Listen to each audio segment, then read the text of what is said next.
बर्बाद sama Matian ini bareng lewa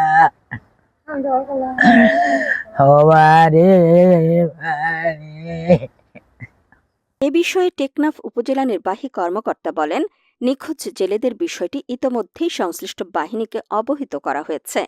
আশা করা যায় শীঘ্রই জেলেদের ফেরত পাওয়া যাবে।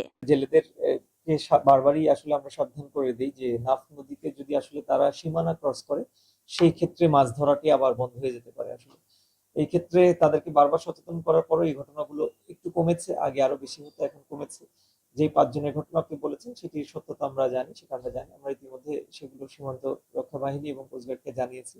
আমরা আশা রাখি যে তারা নিরাপদে ফিরে আসতে পারবে। নিরাপত্তার পাশাপাশি নদীর সীমান্ত এলাকায় মাছ শিকারে জেলেদের সতর্ক থাকার কথা বলছেন